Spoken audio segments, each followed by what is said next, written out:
Благодарам за вашата ажурност и агендата на локалната самоуправа околу новогодишните и божичните празници. Денеска е традиционално, како и секоја година поред, во име на граѓаните на Куманово, моје лично име општината Куманово доделува една символични подароци кои прогласуваме најдобар пожарникар и најдобар најистакнат полицаец во измината година, по 11 часовник, тоа е традиционално секоја година. Ми представува задоволство што денеска со представници на Министерството за внатрешни работи и на противопожарната единица имаме средба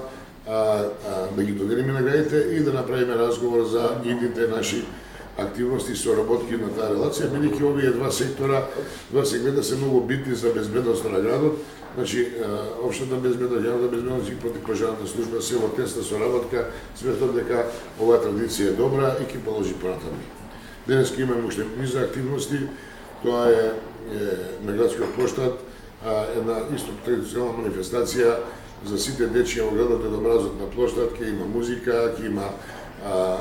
перформанси од некои музички студија кои ќе изведат за децата како секоја година некаква представа, а потоа во градската болница детското зрение ќе доделиме пакетчиња и други активности, меѓу кои ќе најдеме и коктелот на СДСМ во 16 часот.